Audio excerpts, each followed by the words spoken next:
हाँ हाँ हाँ।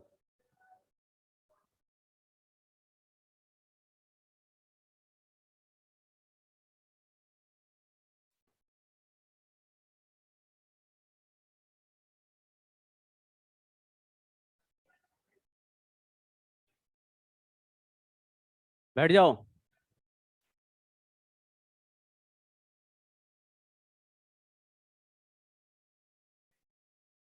है। अच्छा अच्छा, 5 मिनट बाद है क्या? चुप कर।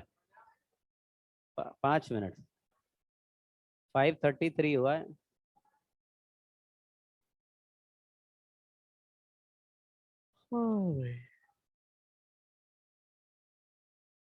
पॉज कर दें? हाँ जी।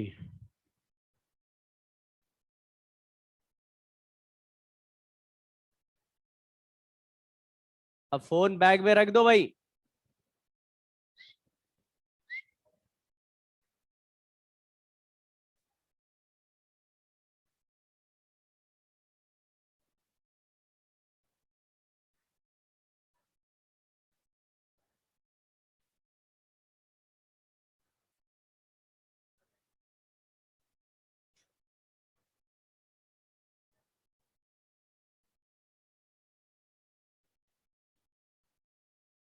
ब्राइटनेस कम कर दूं इसमें?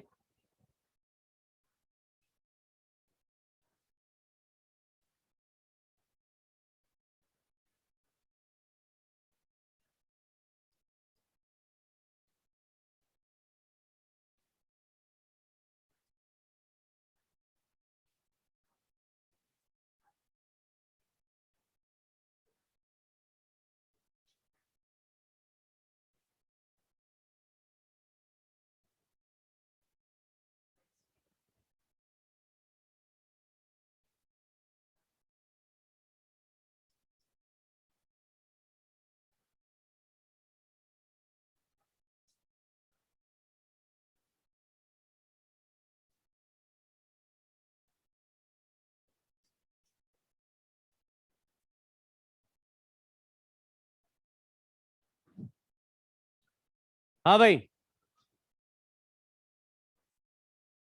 शांत शांत। शांत रहो। लास्ट क्लास में ये वाला फॉर्मूला हम लोग डिराइव कर चुके थे। उसमें magnetic field at a point on the axis of a ring.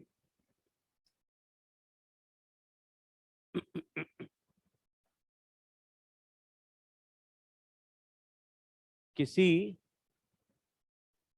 Circular coil के करंट आई की वजह से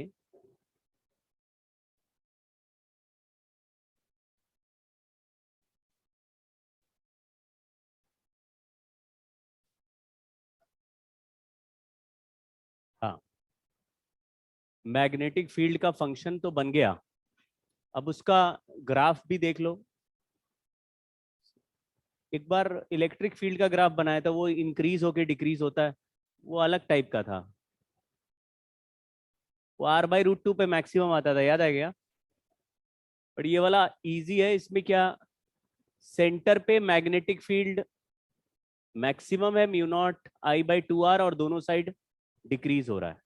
मतलब अगर रिंग ऐसे रखा हुआ है तो यहाँ मैक्सिमम है, और आगे चले या पीछे चले मैग्नेटिक फील्ड डिक्रीज हो रहा है। यही मैक्सिमम वैल्यू है। क्योंकि एक्स डिनोमिनेटर में, एक्स का वैल्यू बढ़ाओगे तो डिनोमिनेटर बढ़ता जाएगा, वैल्यू घटता जाएगा। तो ये सिंपल ग्राफ है। अब आज थोड़ा प्रैक्टिस करेंगे। मैग्नेटिक फील्ड के फॉर्मूले हमको पता है। फॉर्मूला मैग्नेटिक फील्ड का है μ0I/4πr। आर परपेंडिकुलर डिस्टेंस है। नो बच्ची बातें नहीं, नो बातें। साइन अल्फा प्लस, ये एक स्ट्रेट रॉड का है, स्ट्रेट रॉड का। बट स्ट्रेट रॉड ड्रॉ करके जहां पर मैग्नेटिक फील्ड चाहिए वहां का परपेंडिकुलर लेंथ लेने के बाद आपको दोनों एंड से बनने वाला एंगल इस परपेंडिकुलर के साथ कैलकुलेट करना है और यहाँ वैल्यू रख देनी है sign alpha plus sine beta में। सीधा सीधा सवाल आएगा कॉम्पिटिटिव एग्जाम में, सीधा सवाल इसका आएगा। आपको बस सही वैल्यू बस पकड़ के इस फॉर्मूले में डालोगे, आंसर आ जाएगा, मजे से नंबर लूट लो। तो ये इनफाइनाइट वायर है वैसे तो, और इसके एंड ए से इधर ए डिस्टेंस पे यहाँ मैग्नेटिक फील्ड पता लगाना है। तो मैंने क्या कर दिया, इसको पहले तो एक्सटेंड कर दिया, समझ गए क्या? फिर इसके ऊपर ऐसा परपेंडिकुलर ड्रॉप कर दिया, तो ये वो आर डिस्टेंस आएगा जो हमको किसी वायर पे परपेंडिकुलर डिस्टेंस चाहिए होता है। यहाँ पे 37 है, ये 90 है, तो ये 53 हो गया, पहचान गए? 53 हो गया, तो ये वाला एंगल 37 हो गया। ये ए है, तो ये आर का वैल्यू क्या हो गया, ए कॉस 37, आर का वैल्यू आ गया। अब ये रॉड का एक एंड ए है, दूसरा एंड बी है, बी वाला इंफिनिटी पे, तो एक एंड परपेंडिकुलर के साथ कितना एंगल बना रहा है, 37, और दूसरा एंड कितना एंगल बना रहा है, जो इंफिनिटी वाला होता 90 बनाता है, ये कुछ याद आ गया क्या? लेकिन दोनों एंगल ऊपर है कि एक ऊपर एक नीचे है, दोनों एक ही साइड है, देखो ऐसे परपेंडिकुलर, ये वाला एंड भी ऊपर ही जा रहा है और 90 डिग्री वाला भी ऊपर ही जा रहा है, तो सेम साइड में एंगल होते हैं, तो फॉर्मूला में प्लस आ जाता है कि माइनस, तो mu not I upon 4 pi, R की जगह लिखा ए कॉस 37, और यहां लिखा साइन 90 माइनस साइन 37। सॉल्व कर ले, mu not I 4 pi A cos 37 is 3/5, 1 minus 4/5, sine 37 उल्टा लिख दिया, उल्टा, cos 37 4/5 है और साइन 37 3/5, तो इसको सब्ट्रैक्ट करेंगे, 2/5 है, या 4/5 कैंसिल कर देंगे तो नीचे 2 बच जाएगा, तो म्यू नॉट आई बाय 8 पाई ए, ये मैग्नेटिक फील्ड आ गया, समझे गए? नोटबुक है सबके पास? है? नेक्स्ट सवाल जरा ट्राई करना है आप लोगों को, ड्रॉ करना फटाफट।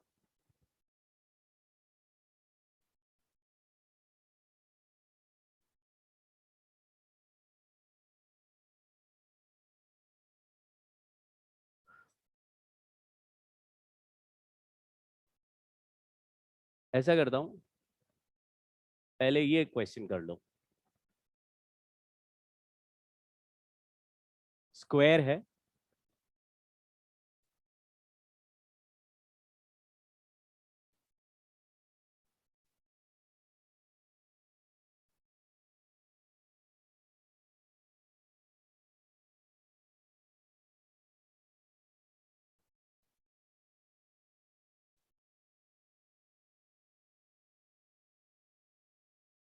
स्क्वायर ड्रॉ करो, स्क्वायर में करंट आई है,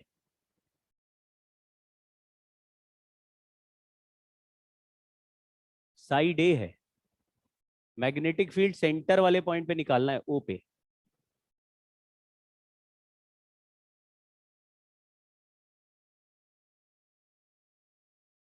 फॉर्मूला पता है?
हाँ जी, हाँ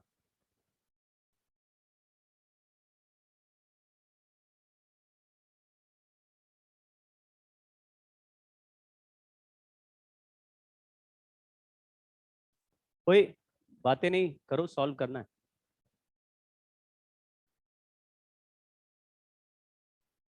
Sir, 16 root 2 u naught I upon 4 pi a. नहीं, The root 2 mu naught I upon pi a.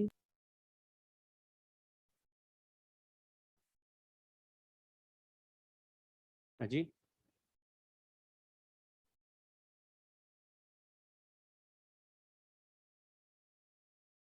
Sir, 0. नहीं,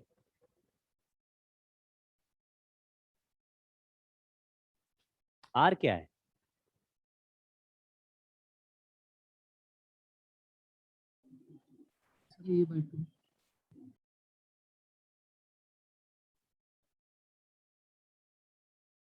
नहीं, रूट टू ऊपर है नीचे? अच्छा, वो कैंसिल कर रहे हैं, आप नहीं कर रहे हैं? हाँ,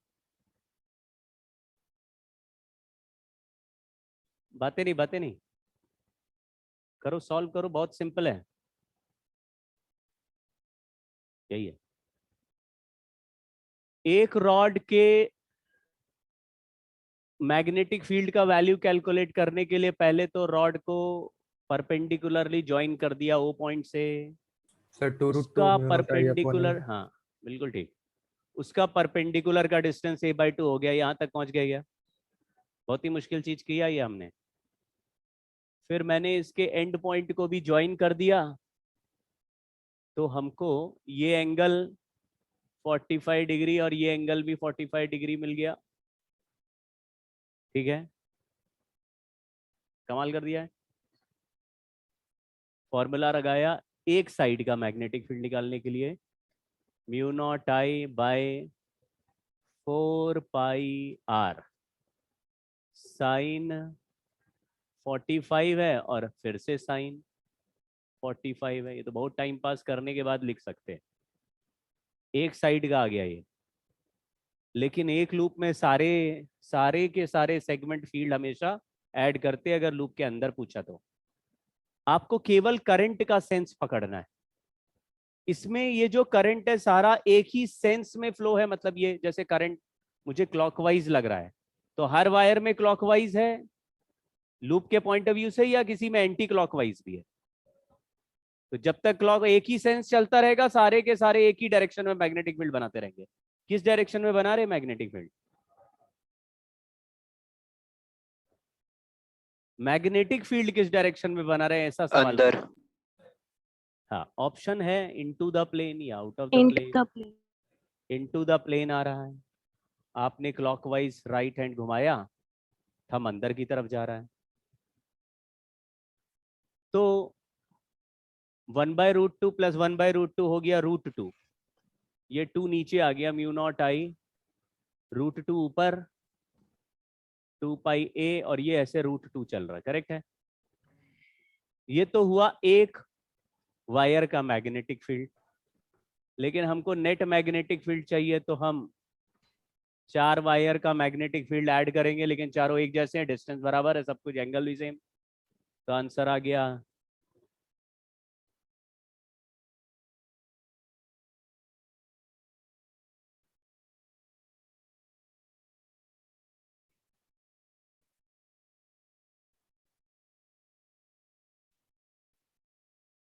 अच्छा। और ये मैं मान के चलूंगा कि तुम आर की वैल्यू बाद में पुट करोगे।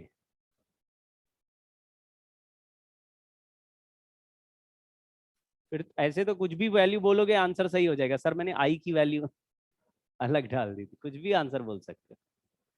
2√2 ये बड़ा फेमस रिजल्ट है, क्योंकि स्क्वायर जो शेप है ये कोई रैंडम शेप तो है नहीं, और स्क्वायर का भी सेंटर कोई रैंडम पॉइंट नहीं है, बहुत ही स्पेसिफिक सवाल है। सर, इसमें सिर्फ एक वायर को अगर लेंगे अपन और उसको अगर थंब रूल से देखेंगे तो अपोजिट वाले तो कैंसिल आउट कर देंगे मैग्नेटिक फील्ड। अरे लल्ला, तुमने कभी राइट हैंड का थंब स्ट्रेच किया करंट के डायरेक्शन में, तो पाम किस तरफ स्ट्रेच कर देते हैं, जिस तरफ वो पॉइंट है जहां मैग्नेटिक फील्ड पता लगानी है। तो मैंने थंब ऐसे ऊपर रखा और हाथ को राइट की तरफ रखा, क्योंकि पॉइंट तो इस वायर के राइट में है। ऐसे हाथ मोड़ा तो फिंगर्स अंदर की तरफ जा रही है, इनटू द प्लेन, इस वायर का इनटू द प्लेन। लेकिन जब दूसरे वायर के हिसाब से देखोगे तो थंब नीचे की तरफ रखना पड़ेगा, लेकिन पाम को उसी तरफ स्ट्रेच करो जिस तरफ मैग्नेटिक फील्ड निकालना है। अब तुमने थंब स्ट्रेच किया और पाम को ऐसे स्ट्रेच किया, अब फिंगर को मोड़ो तो फिंगर्स किधर जा रहे हैं, अभी भी इनटू द प्लेन। इसके लिए भी इनटू द प्लेन था और इसके लिए भी। तो फिर दोनों का डायरेक्शन ऐड हो रहा है कि सब्ट्रैक्ट हो गया मैग्नेटिक फील्ड। अगर अपोजिट होता, करंट अपोजिट जरूर है लेकिन आर भी तो अपोजिट डायरेक्शन में आ रहा है, इसके लिए पॉइंट तो राइट में है जबकि इस वायर के लिए यही पॉइंट वायर के लेफ्ट में है। दो चीजें पलट गई ना, डीएल भी बदल गया, आर भी बदल गया, तो डीएल क्रॉस आर फिर से सेम डायरेक्शन आ गया। सॉरी सर, मैं एक बार में 2 हैंड से कर रहा था।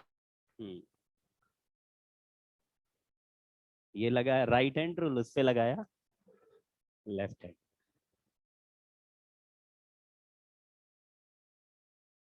वो सवाल मैंने अलग से कराया है, ये सवाल थोड़ा अलग दिखे इसलिए। देखो इसमें लिखा हुआ है कि करंट आई एक कॉर्नर से आया और वही करंट आई दूसरे कॉर्नर से चला गया, और हम ये मान के चल रहे पूरा लूप यूनिफॉर्म वायर का बना हुआ है, तो ये करंट एक्चुअली डिवाइड हो जाएगा दोनों रास्ते में। हमको मैग्नेटिक फील्ड अभी भी ओ पे निकालना है, लेकिन ऊपर वाले 3 वायर में करंट का सेंस किस डायरेक्शन में आ रहा है, देखो क्लॉकवाइज आ रहा है, और नीचे वाला जो वायर है उसमें करंट उल्टा है। देखो आप ध्यान से, करंट डिवाइड हो गए, तो चारों रास्ते ऐड नहीं हो रहे, इसमें 3 अलग ऐड हो रहे हैं और चौथा वाला माइनस हो रहा है। कुछ बात समझ में आई क्या? इसमें फिर भी वायर्स में करंट का वैल्यू नहीं दिया है, करंट जो लूप में आया आई और गया आई, ऐसा। ट्राई करो।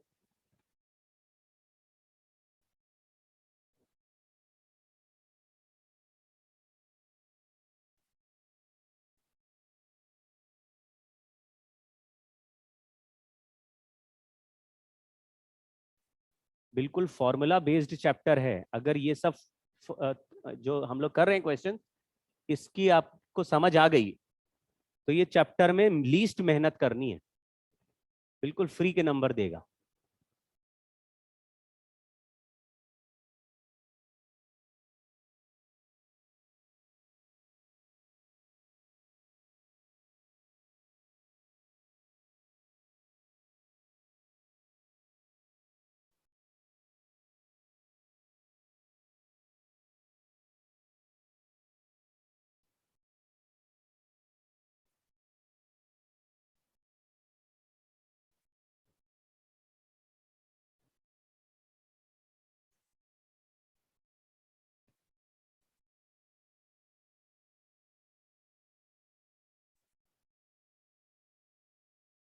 Sir root 2/2।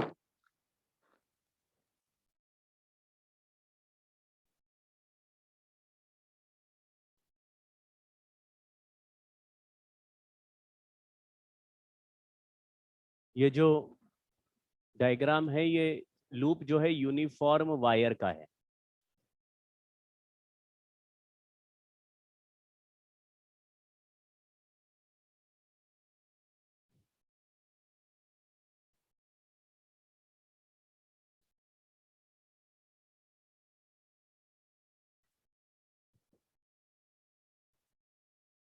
Sir mu naught I upon root 2 पाई ए। गड़बड़ है भाई। Sir √2 mu naught I upon pi.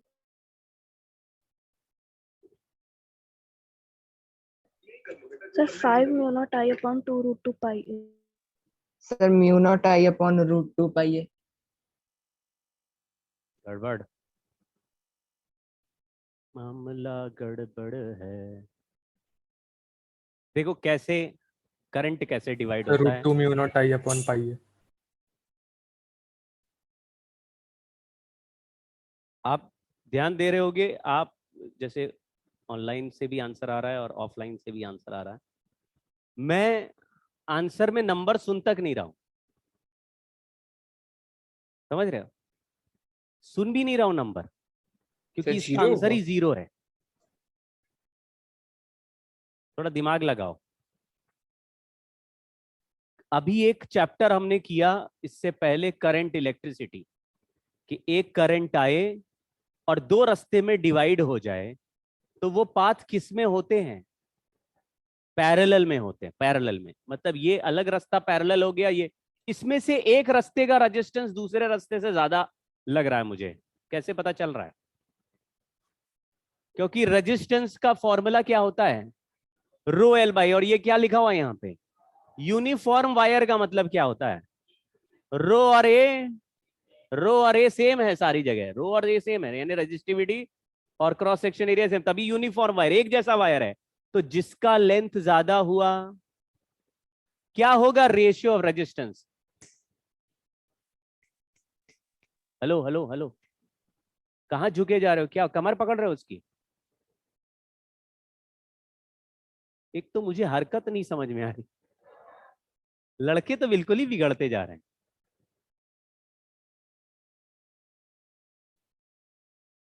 सीधे बैठो ना भाई, हाँ सरक के बैठो, दूर दूर, हाँ दूर दूर, अब बातें नहीं करो आपस में। उनको मौका मिल गया कि आज कंबाइंड क्लास भीड़ ज्यादा है, तो आज मन, नहीं नहीं, दूर दूर बैठो भाई, दूर दूर, हाँ।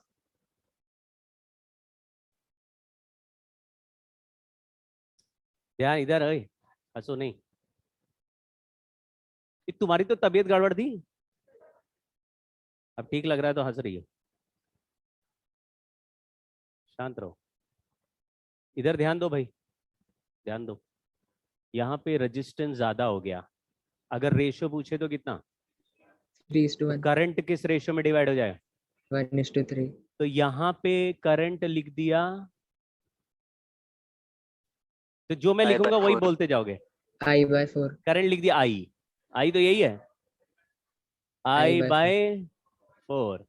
यहाँ कितना हो गया? 3I/4. 3I/4। आप यहीं से के बिना सॉल्व किए आंसर बोल सकते हो, बिना सॉल्व किए। कैसे? ये वायर अपने करंट की वजह से, मान लो यहां मैग्नेटिक फील्ड बनाए, वैल्यू कुछ भी इमेजिन कर लिया मैंने x, क्योंकि ये तीनों वायर बिल्कुल बराबर मैग्नेटिक फील्ड बनाने वाले हैं और तीनों का सेंस ऑफ करंट भी सेम है, तो तीनों ऐड करेंगे, यानी ये अगर x बनाएगा तो ये क्या बनाएगा? ये भी x बनाएगा, 3x हो गया यहाँ पे। और ये अकेला वायर ही 3x बना देगा, क्योंकि करंट इसको कितना मिला हुआ है? 3 टाइम्स मिला हुआ, और magnetic field directly proportional to current है। तू समझे क्या? लगा आइडिया? यहां पे करंट ऑलरेडी 3 टाइम्स ज्यादा है। अगर I/4 का वायर x मैग्नेटिक फील्ड बनाए, तो 3I/4 का वायर सिमिलर कंडीशन में कितना मैग्नेटिक फील्ड बनाना चाहिए? 3 टाइम्स करंट है, और current directly proportional magnetic field के है, तो ये अगर x बनाएगा तो ये कितना बनाएगा? 3x। तो ये कितना बनाएगा और ये कितना बनाएगा? लेकिन ऊपर वाले तीनों x एक ही डायरेक्शन में है तो ऐड हो जाएंगे। और ये वाला देखो, इसमें थंब रखो इधर और हाथ घुमाओ, ये आउटवर्ड बना रहा है, और इसमें थंब रखो और हाथ घुमाओ, इनवर्ड बना रहा है। तो ये सब एक ही सेंस में है, क्लॉकवाइज सेंस में हाथ घुमाया, इनका थंब अपोजिट ऐसे इनटू द प्लेन है। और ये वाला करंट अगर चलता लूप में तो ये बनाता एंटी क्लॉकवाइज करंट, तो होता आउटवर्ड। समझे क्या? तो लूप नहीं भी कंप्लीट है तो भी आप लूप मान के अपने आप डायरेक्शन निकाल सकते हैं। इधर ध्यान दो यार, बातें कर लेना बाद में। बताओ, तो मैग्नेटिक फील्ड हम अलग अलग भी लिख सकते हैं, जैसे इस वायर को वायर नंबर 1 लिख दिया, तो B1 मैग्नेटिक फील्ड लिखा, μ0 I/4 अपॉन 4 पाई A/2 sign alpha plus sine beta. ये अभी अभी कैलकुलेट किया था, तो हमारा ये आंसर आया था μ0 I√2 अपॉन 2 पाई A। ये I/4 है, ये मैग्नेटिक फील्ड 1 का है, तो 1 + 2 + 3 का मैग्नेटिक फील्ड करेंगे तो μ0 3I/4 √2 अपॉन 2 पाई A। जबकि इसका ये वायर नंबर 4 है, इसका 4th वाले का मैग्नेटिक फील्ड अलग से, सेम रिजल्ट है, लेकिन करंट की जगह 3I/4 लिखा, बाकी सब सेम लिख दिया। इनको आपस में मैच करके देखा तो 1 + 2 + 3 और खुद 4 के इक्वल हो गया। Net field 0। ऐसे आ गया था। अच्छा, अभी ये तो हो गया। इस तरह का कोई भी और एग्जाम्पल हो, अगर सिमिलर डायग्राम है, सिमिलर डायग्राम किसको बोलते हैं, जैसे अगर इस पॉइंट को मैं ना यहां बीच से ले लूं, मिड पॉइंट से, तो भी रेजिस्टेंस बिल्कुल आधा डिवाइड होगा, तो भी ये सिमिट्री काम कर जाएगी। जैसे अभी ये 1 2 3 और 3.5, समझ गए क्या? मतलब ये वाला जंक्शन यहां से बाहर खींच देता, पूरा स्क्वायर का एक कॉर्नर से करंट भेजा और दूसरा मिड पॉइंट से बाहर निकाला। तो एक रास्ता 1 2 3 एंड 3.5 है और दूसरा रास्ता केवल 0.5 है, 0.5 है। तो ये 1:7 जैसा रास्ता हो गया, 1:7, 0.5, 3.5। तो दिमाग लगाओ, 1:7, तो करंट अपने आप कितने में डिवाइड होगा? अच्छा, इसमें अगर आधा आधा भी डिवाइड कर देंगे तो भी, अगर एक हाफ मैग्नेटिक फील्ड बनाएगा बी, तो दूसरा हाफ भी बनाएगा बी, तीसरा हाफ भी, समझ गए ना? क्योंकि हाफ बराबर बराबर ही बनाते, 1/3 2/3 तो कर नहीं रहे, तो हाफ में सिमिट्री है। तो हाफ तक का अगर हिसाब किताब ब्रेक करके बोले तो भी यहां पे नेट मैग्नेटिक फील्ड क्या हो जाना है? 0। क्योंकि जिस रेशो में रास्ता डिवाइड होगा उसके उल्टे रेशो में करंट डिवाइड होगा। तो यहाँ पे करंट आई जाएगा, तो यहाँ पे 7 आई जाएगा। ये 7 टुकड़े मिलके जितना फील्ड बनाएंगे उसका 7 टाइम्स करंट एक ही में है, तो वो एक टुकड़े का ही 7 टाइम्स बना देगा। तो 7 टुकड़ों का समेशन को अकेला कैंसिल कर देगा। अगर इस जंक्शन को यहां भी ले लें तो ये वाला पॉइंट यहां रख दे तो फिर तो ये तो बहुत ही सिंपल सवाल हो गया। बोल रहा है एक आधा रास्ता इधर से गया, इधर से गया, और दोनों का करंट आधा आधा डिवाइड हो गया, लेकिन एक क्लॉकवाइज एक एंटी क्लॉकवाइज, बीच में 0। समझ गए क्या? तो आप थोड़ा देख लेना, पिछला क्वेश्चन जो हम कर रहे थे उसमें मैंने करंट आते हुए जाते हुए नहीं दिखाया, सारा करंट एक ही सेंस में घूम रहा है। तो थोड़ा ध्यान दे लेना, जब भी डायग्राम दिया रहता है तो कोई करंट उल्टा तो नहीं जा रहा है। तो इस सर्किट में क्या हो गया, देखो आई करंट पूरे रास्ते में एक जैसा फ्लो कर रहा है, पूरा लूप में क्लोज करंट है, तो सबका मैग्नेटिक फील्ड सेंटर पे ऐड हो गया, कोई कैंसिल। लेकिन एक एक तरफ से आए दूसरे कॉर्नर से जाए तो थोड़ा केयरफुल है, वहां पे सेंटर पे मैग्नेटिक फील्ड 0 आ सकता है अगर यूनिफॉर्म वायर है तो, या ऐसे डिवाइड हो रहा है। चलिए, इसमें करंट डिवाइड नहीं हो रहा। अगर एक वायर का निकाला 3 से मल्टीप्लाई किया तो आंसर आएगा। क्यों भाई? आंसर करो, स्पीड, जल्दी जल्दी।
Sir 3 not I/2 pi.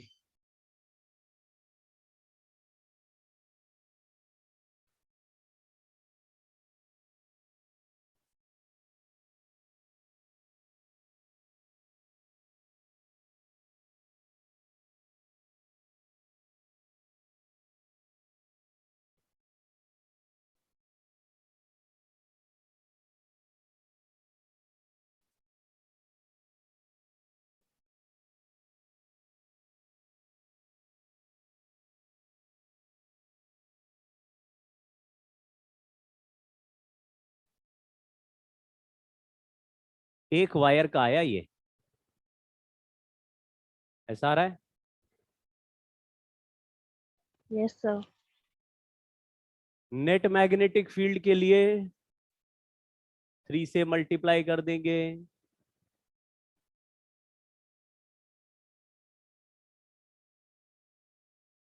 Distance समझ में आया? सेंट्रॉइड से परपेंडिकुलर ड्रॉप करेंगे तो a/2√3, ऐसा सुना है? ये वाला कॉर्नर तक डिस्टेंस होता है a/√3। ये 1:2 का रेशो हो गया क्या भाई?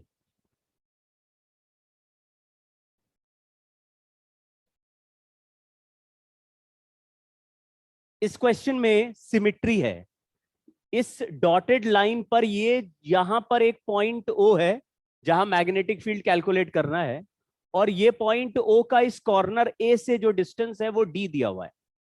ठीक है, तो केवल किसी एक वायर का निकाल देंगे, दूसरे वायर का भी सेम आ जाएगा, क्योंकि दोनों वायर का एंगल डॉटेड लाइन से क्या है? अल्फा/2 बराबर एंगल है। ठीक है, और चाहो तो इस डायग्राम को ऐसे तो रोटेट कर लो, नहीं तो इस लाइन का ही मैग्नेटिक फील्ड निकाल देते हैं, उतना ही उसका भी हो जाएगा। क्योंकि देखो, अगर करंट चल रहा है इसमें लेफ्ट में, तो थंब लेफ्ट में रखें, राइट हैंड को घुमाए पॉइंट O पे, तो फिंगर्स किधर जा रहे हैं? Into the plane. और ऐसे ऊपर वाले पे भी ऐसे थंब रखे और फिर राइट हैंड को घुमाए तो भी किधर जा रहा है? Into the plane. तो दोनों वायर का मैग्नेटिक फील्ड ऐड हो रहा है, तो कोई एक का निकालेंगे, आंसर आ जाएगा। इस वायर के हिसाब से देखिए, यहां पे पॉइंट O है, ये एंड तो इंफिनिटी पे जा रहा है, परपेंडिकुलर ड्रॉप कर सकते हैं इसको। अगर ऐसे ज्वाइन किया, यहां पे एंगल अल्फा/2 दिया है, मतलब ये एंगल कितना हो गया? 90 माइनस अल्फा/2। ये डिस्टेंस D दिया हुआ है, ये D है, तो ये परपेंडिकुलर डिस्टेंस कितना हो गया? D। हाँ, cos 90 माइनस थीटा/2 कर देंगे, विच विल बिकम sin थीटा/2। आपको कंपोनेंट लेना आता है ना? ये D है, तो यहां D cos थीटा है, थीटा/2 लिख दिया, अल्फा/2 कर देते हैं इसको। परपेंडिकुलर डिस्टेंस हो गया, ये एंगल भी दिया दिया, यहां का एंगल 90 है, एक साइड एंगल 90 है, दूसरे साइड का एंगल 90 माइनस अल्फा। पहचानना है भाई, ये एक बहुत लंबा वायर है, यहां पे पॉइंट है जहां पे फील्ड निकालना है, परपेंडिकुलर डिस्टेंस अलग से आ गया और ऐसे ज्वाइन किया, यहां एंगल अल्फा/2 दिया हुआ है, तो मुझे तो परपेंडिकुलर के साथ कितना एंगल है वो चाहिए होता है। तो ये एंगल कितना है? तो 90 माइनस अल्फा/2 एक साइड का एंगल हो गया, और दूसरा साइड इंफिनिटी जा रहा है, तो इंफिनिटी को टच करने के लिए कितना एंगल होता है? 90 अलग हो गया, ऊपर साइन अल्फा हो गया, नीचे बीटा हो गया, बीटा की जगह 90 माइनस अल्फा/2 है। तो लिखते हैं, फॉर्मूला बताओ, mu naught I/4 pi D sine, और यहां साइन 90 प्लस साइन 90 माइनस अल्फा/2 क्या हो गया? तो mu naught I 1 plus cos अल्फा/2 अपॉन 4 पाई डी साइन अल्फा/2। इसको 2 से मल्टीप्लाई कर दिया तो नेट मैग्नेटिक फील्ड आ गया।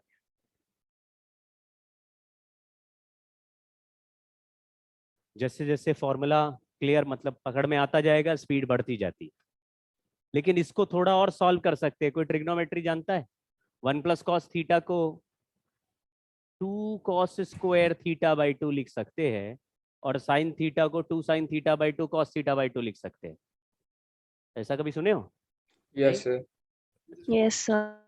तो 1 प्लस कॉस अल्फा/2 को 2 कॉस स्क्वायर अल्फा/4 लिख सकते हैं, और साइन अल्फा/2 को 2 साइन अल्फा/4 कॉस अल्फा/4 लिख सकते हैं।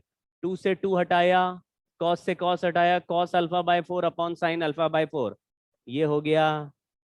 तो mu not I/2 pi D cot अल्फा/4 भी ऑप्शन हो सकता है, लेकिन वो आखिरी स्टेप थोड़ा ट्रिग्नोमेट्री है।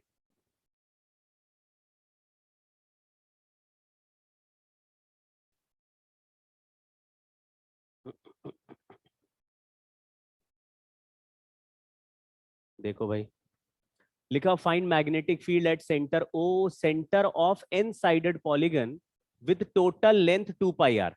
एन साइडेड पॉलीगन है तो एक साइड का लेंथ, जैसे ए बी जो वायर है, क्या एक साइड का लेंथ बता सकते हो? इसको मैं ए लिख देता हूं, तो आप लिखेंगे 2 पाई आर बाय एन। कुछ समझे क्या? टोटल लेंथ बोल रहा है 2 पाई आर है इसका, ठीक है, 2 पाई आर। तो एक साइड का लेंथ हो गया 2 पाई आर बाय एन।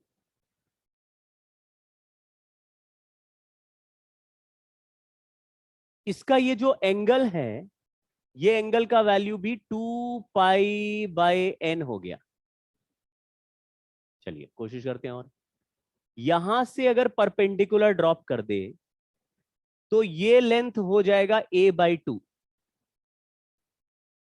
और अगर इस परपेंडिकुलर का वैल्यू r का वैल्यू सॉल्व करना हो, r की जगह मैं कुछ और लिख देता हूं, इसको x ले देता हूं। तो x का वैल्यू अगर सॉल्व करना हो तो a by 2 upon x equal to 10 pi by n. शायद कोई समझा? ये जो आधा एंगल है ये है पाई बाई एन, और इस आधे एंगल का परपेंडिकुलर है a बाई 2 और बेस है x। तो x का वैल्यू आया a by 2 10 pi by n. अगर एक साइड का मैग्नेटिक फील्ड निकालें, इस साइड का करंट आई है, formula mu not I by 4 pi x sign alpha plus sine beta.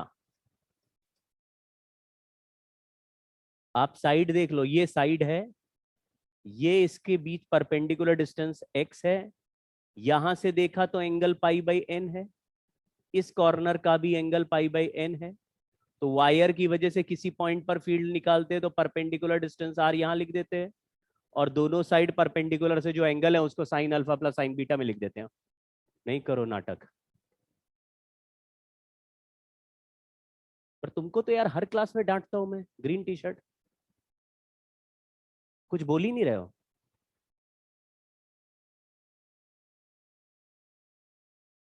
तो वो तुम दोनों कुछ ऐसी बातें तो कर रहे हो ना, वो इतना हंस रहा है और तुम भी स्माइल कर रहे हो, क्या तुम्हारा चेहरा देख के ही बोलने लगता है, हंसने लगता है?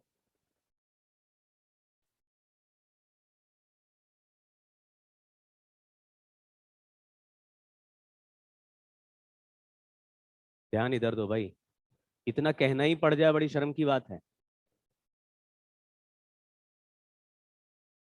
Mu not I by 4 pi x sign alpha plus sine beta. अब x की जगह ये वैल्यू रख देते हैं और जो आएगा उसको n से मल्टीप्लाई कर देंगे, समझ गए क्या?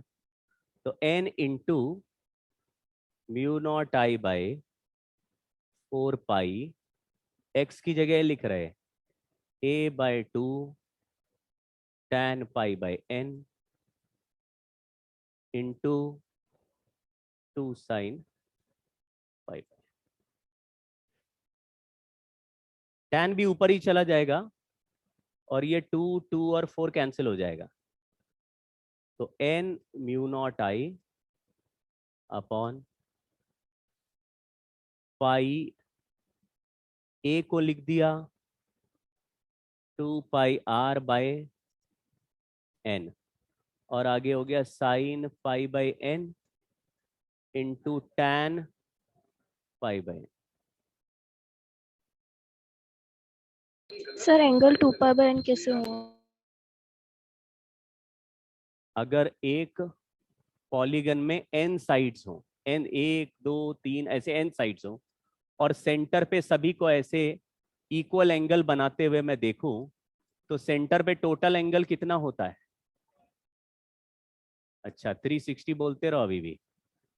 टोटल एंगल ये कितना हुआ? और अगर n 5 साइड्स हैं तो ये एंगल कितनी बार ब्रेक हो गया? ये n टाइम्स तो एक एंगल कितना? 2 पाई बाय एन। एक बच्ची बोल रही इतने प्यार से स्कोल्ड करोगे तो क्या होगा? तो क्या डंडा शुद्ध दूं? है वो बैट लाना पड़ेगा जो फोटो है है।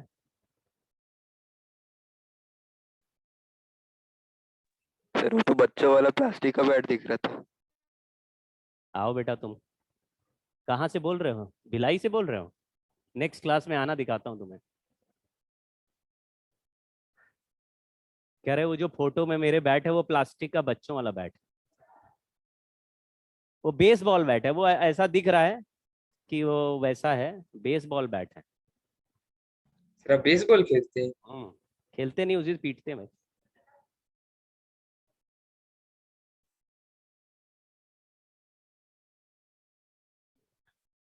अच्छा, ये पूरा डिजाइन बना हुआ था इसमें।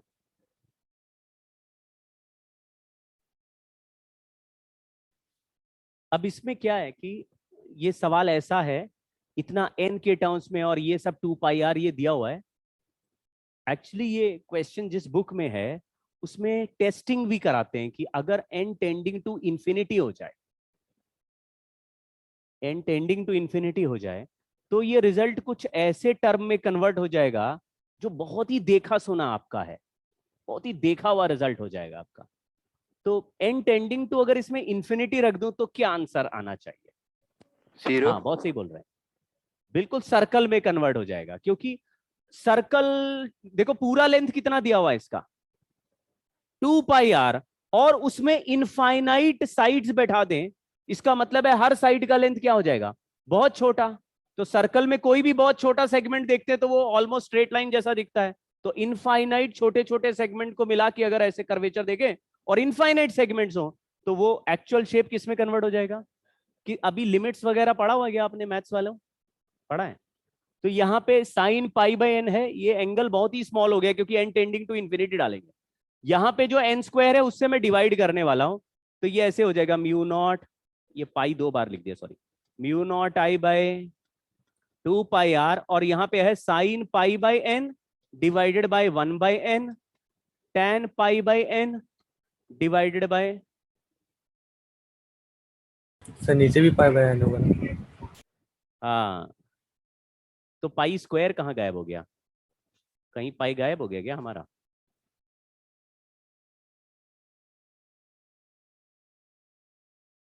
पाई बाय एन टू होना पाई चाहिए। आर का एक पाई ले सकते हैं। एक पाई तो 2 पाई आर में है, तो यहां से पाई बाय एन तो उठा लेते हैं, एक और पाई होगा फिर, है ना? ये वाला यस सर, 4 क्योंकि पाई वो वाला पाई ये था। है। हाँ, 2 पाई आर वाला पाई भी है और यहाँ पे 4 पाई वाला भी पाई है, तो ये वाला पाई भी था। तो पाई बाय एन और पाई बाय एन हो गया, ये वाला पाई हट गया, तो ये वाला जो टर्म है इसका वैल्यू क्या हो गया है? 1। और इसका 1। वैल्यू भी समझ गए क्या? जैसे मैथ्स वाले लोग समझ जाएंगे, sine theta by theta, theta tending to 0 पे क्या हो गया? 1, और 1। Cos tan theta by theta भी थीटा टेंडिंग टू 0 पे। कभी पढ़े हो मैथ्स? ये है, अरे मतलब नहीं नहीं समझ।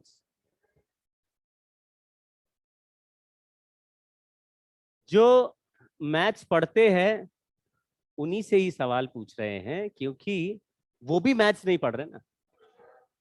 जो नहीं पढ़ रहे हो तो नहीं पढ़ रहे, पढ़ रहे हो मैथ्स, तो ये समझ गए थे क्या? Sine x by x, x tending to 0 पे क्या होता है? हाँ, तो क्या आंसर आता है?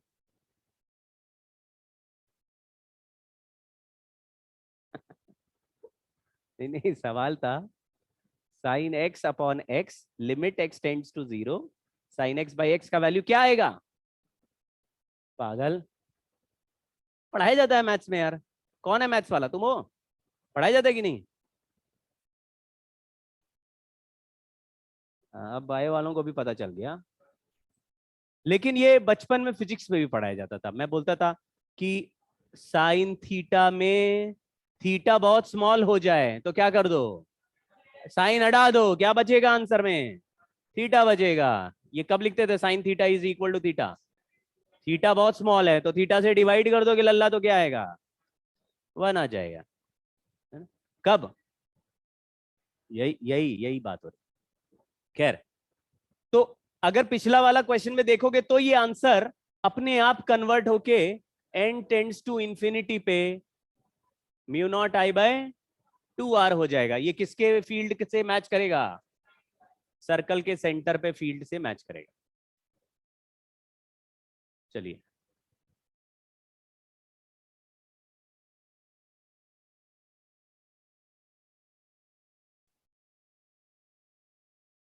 दो रिजल्ट और कर रहे हैं, फिर उसके अलावा जो थोड़े कॉम्प्लेक्स सवाल आएंगे नहीं करेंगे,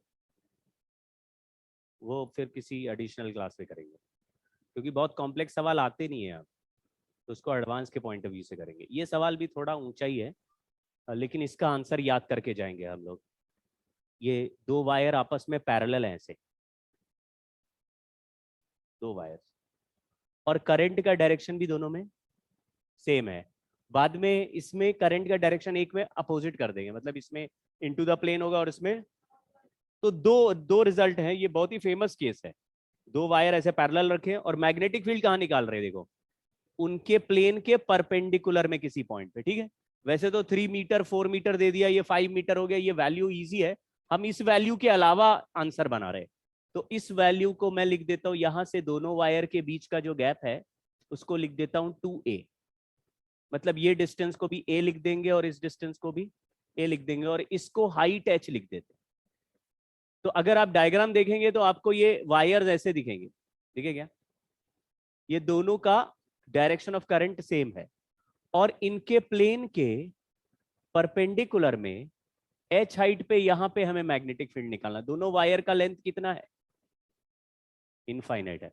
और ये वाला गैप ये भी a है और ये गैप भी a है, ये हाइट h।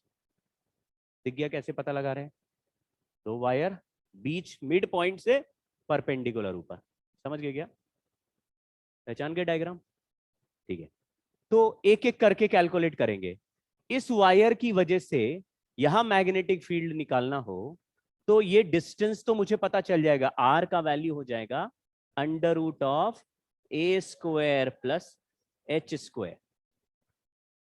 ठीक है, तो फॉर्मूला, ये इनफाइनाइट वायर है तो मैग्नेटिक फील्ड का फॉर्मूला भी हमें पता है, mu not I by 2πr, mu not I by 2πr, value भी पता है, और r का वैल्यू भी, डिस्टेंस भी पता चल गया।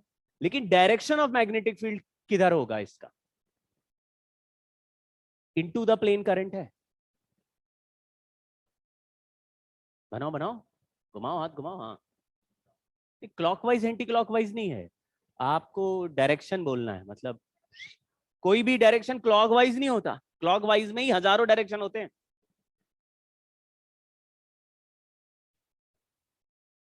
देखो समझना, अगर यहां पे कोई वायर है ऐसे, ये वायर का क्रॉस सेक्शन एरिया है, अगर मैं इसकी वजह से इस पॉइंट पर मैग्नेटिक फील्ड पूछूं तो आप पहले तो यहां तक रेडियस बना लेंगे, फिर थंब अंदर रख के अपने हाथ को घुमाएंगे तो ये रेडियस वेक्टर किसी पर्टिकुलर डायरेक्शन में गिरते हुए दिखेगा तुम्हें। किधर जा रहा है?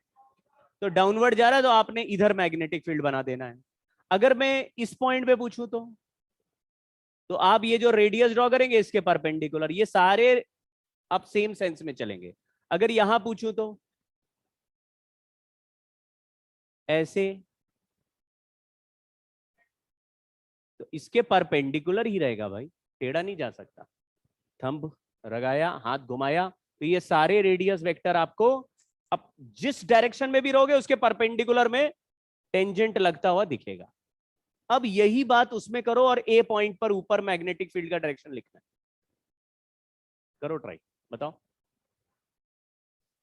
हाँ, थंब रखा ऐसे, हाथ घुमाया, तो ये इस पॉइंट से, मतलब ये मैं बी एंड सी लिख देता हूं, तो BA वाला लाइन के, BA वाले लाइन के परपेंडिकुलर इस तरह से डाउनवर्ड आता हुआ एरो आपको दिखेगा। दिखा क्या? ऐसे ही अगर C वाले वायर की वजह से निकाले तो थंब ऐसे रखेंगे, अब हाथ घुमाओ,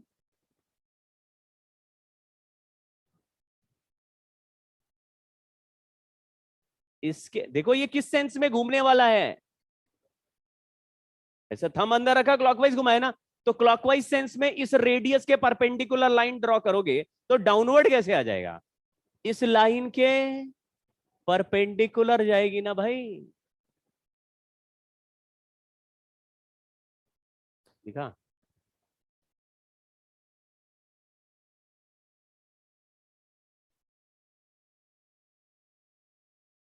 ठीक है, और भी तरीका है हमारे पास, मैथमेटिकल है थोड़ा, उसमें नहीं घुस रहे, राइट हैंड रूल से ही होना चाहिए आपसे, और ये राइट हैंड रूल से ही क्लियर होना भी चाहिए।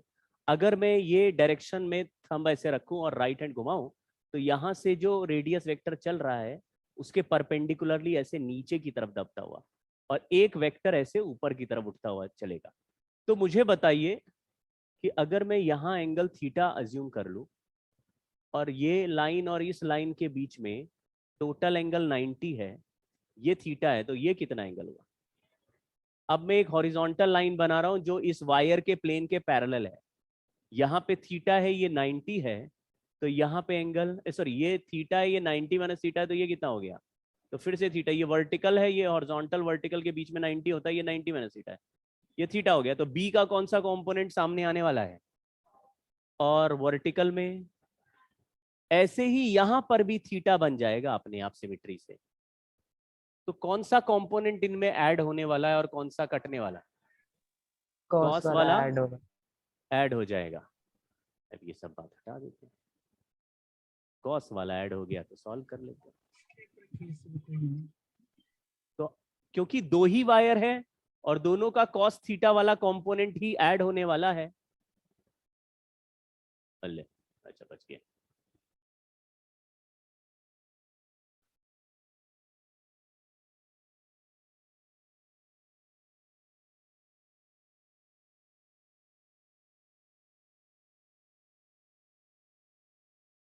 ये हो गया।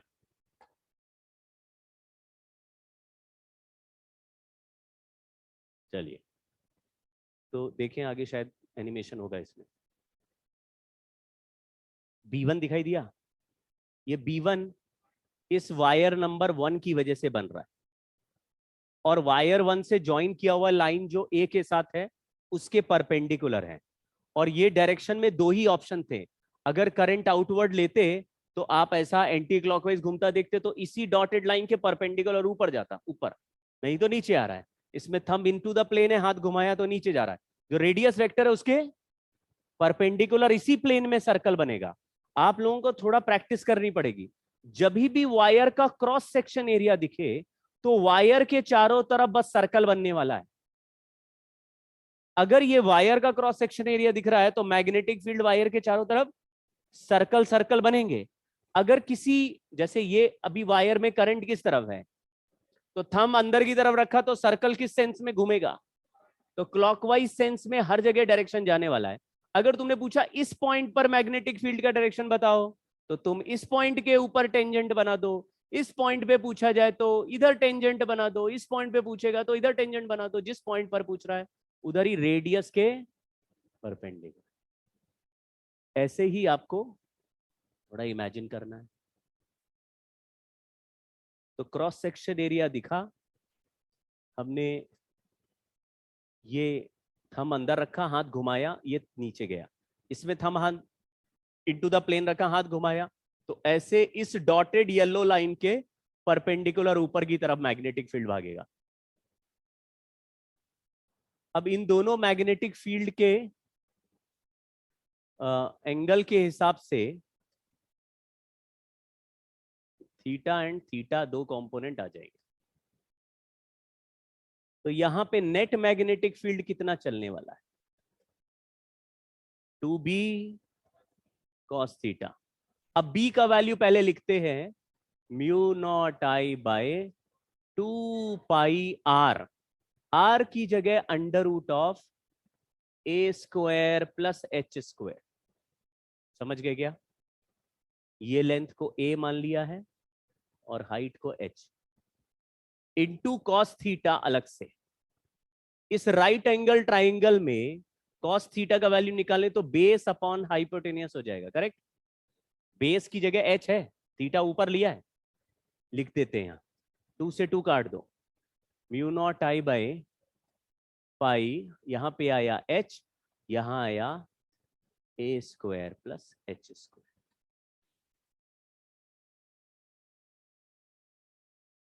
देखो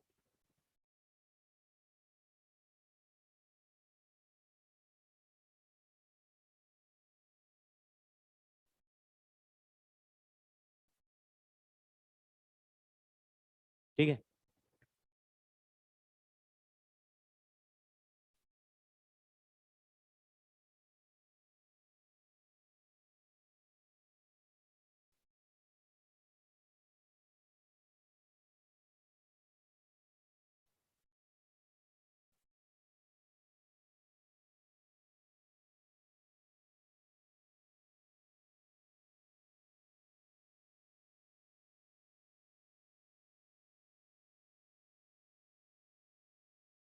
अब तो नहीं आ रहा है।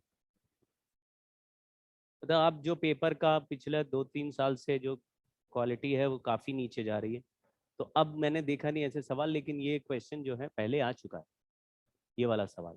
अब इसमें डायरेक्शन ऑफ करंट अपोजिट वाला भी सवाल आता है, दिख जाता है, कई बार हो सकता है दिख जाए आपको, इसमें कोई नहीं। एक और मैं बना देता हूं।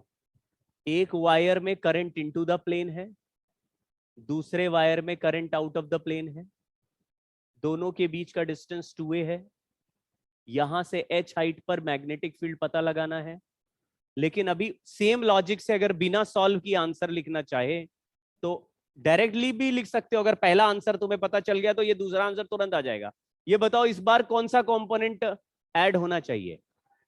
Sine theta. अभी हमने कुछ करके sin नहीं थीटा। देखा है, लेकिन हमें आइडिया है कि पहले जैसा cos थीटा ऐड हुआ तो पहला आंसर आएगा, तो फिर फायदा क्या हुआ? यहाँ पे डायरेक्शन पलटा है, कोई तो चेंज आएगा। तो अगर मैग्नेटिक फील्ड एक का वैसे ही चलेगा, देखो ये वाला मैग्नेटिक फील्ड यहाँ पे ही चल रहा है B1, जिसका ये एंगल थीटा है, तो सर यहाँ एच पे की जगह एंगल ए आ थीटा। जाएगा।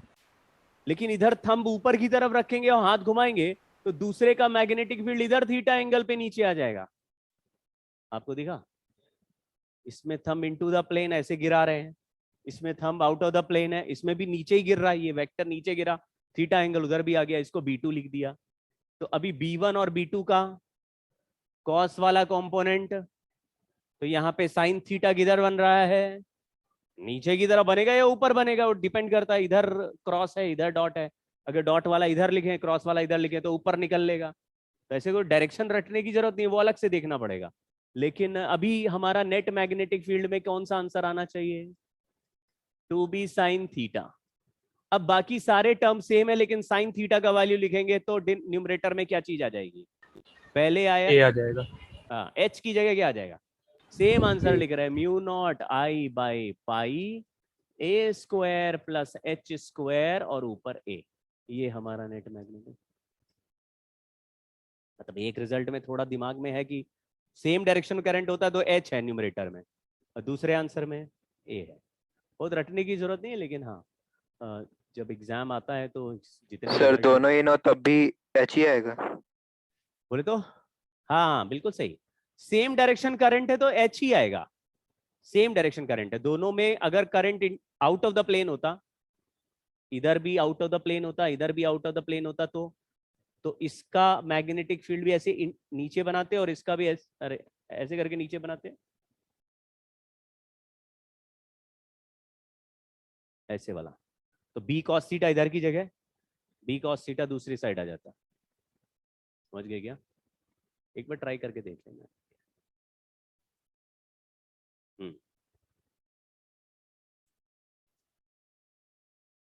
तीन पार्ट थे इस चैप्टर में फील्ड में।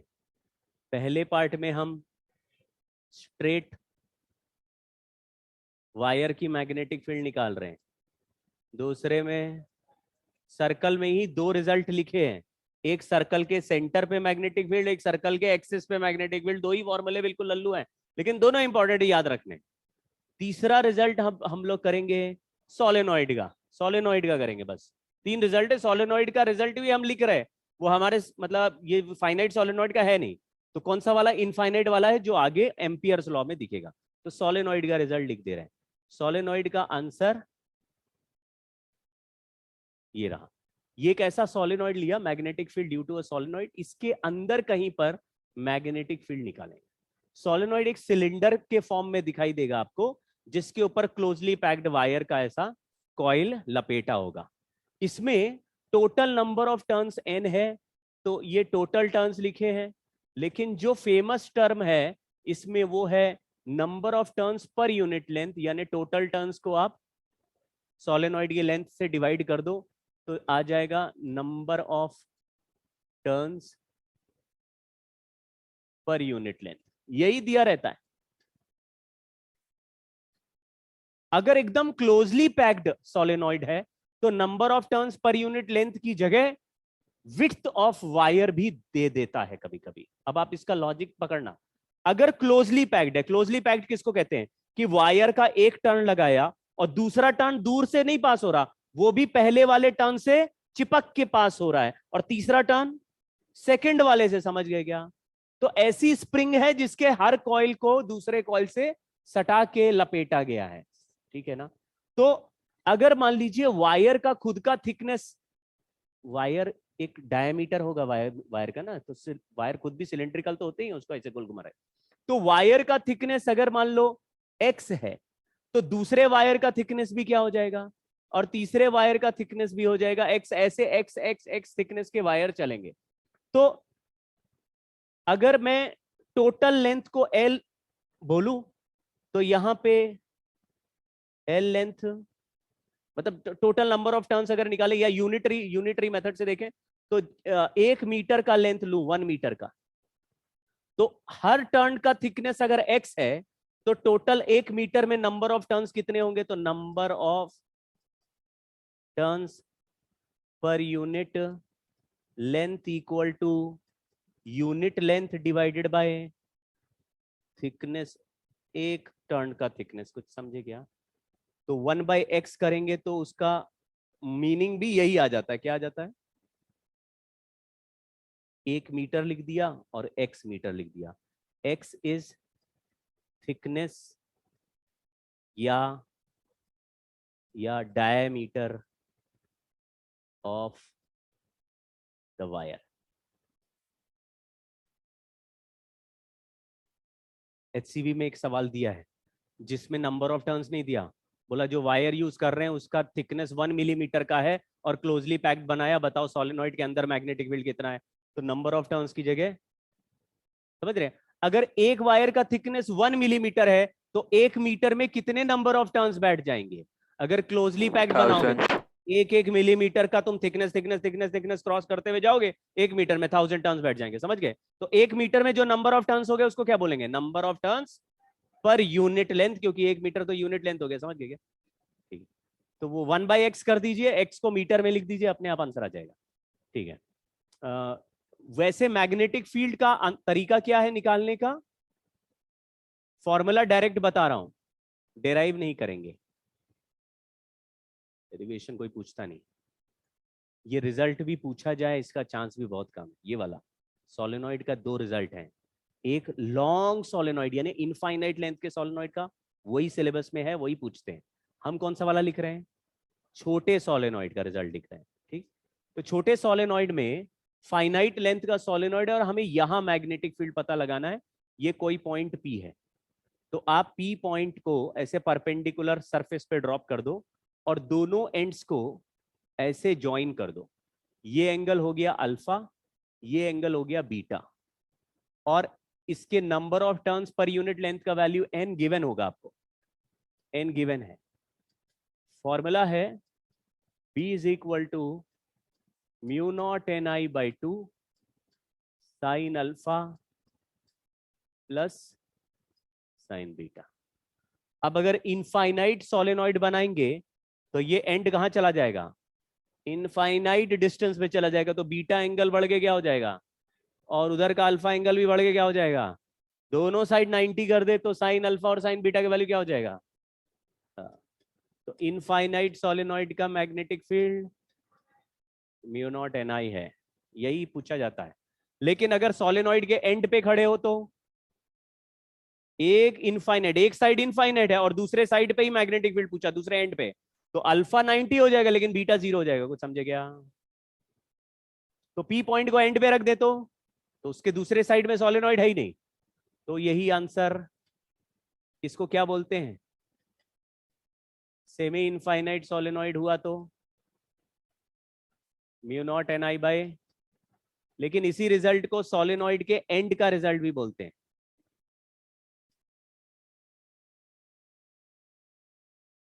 तो आपको खेल समझ में आ गया। एक लॉन्ग सोलेनॉइड है, बहुत लॉन्ग है, इनफाइनाइट लेंथ का, इसके मिड पॉइंट पे मैग्नेटिक फील्ड पूछोगे तो इधर भी 90 एंगल है, इधर भी 90 है, तो यहां पे आंसर क्या है, म्यू नॉट एन आई। अगर इसी को काट के आधा हिस्सा फेंक दे, मतलब तुम एंड पॉइंट पे आ गए, तो सेमी इनफाइनाइट हो गया, तो answer mu not n I by 2, क्योंकि तुम भी बोलोगे ये भी जितना बनाएगा ये भी उतना बनाएगा, दो लोग मिलके म्यू नॉट एन आई बना रहे, तो एक आधा कितना बना रहा है। लेकिन इसी पॉइंट को उठा के इस सोलेनॉइड के एंड पॉइंट पे रख दिया तो भी ये mu not n I by 2। समझ गए क्या? एक सोलेनॉइड के मिड पॉइंट पे म्यू नॉट एन आई, लेकिन एंड पॉइंट पे mu not n I by 2। Solenoid कैसे हैं, लॉन्ग सोलेनॉइड है यूजुअली। अगर फाइनाइट लेंथ का हुआ तो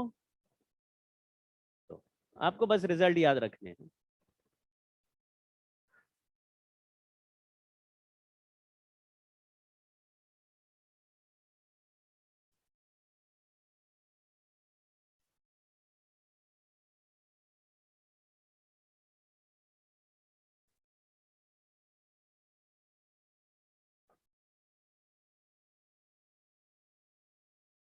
अब फिर से सवाल ही सवाल हैं, ये सवालों का चक्र चलता रहेगा।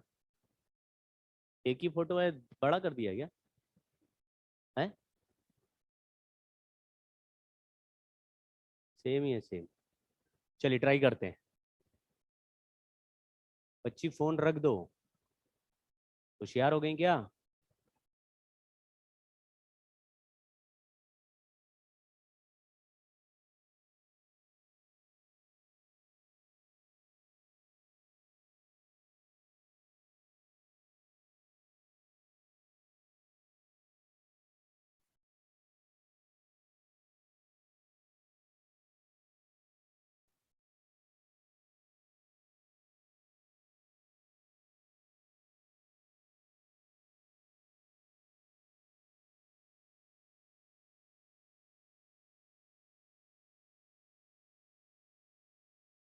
करना भाई सॉल्व, लेटना नहीं है।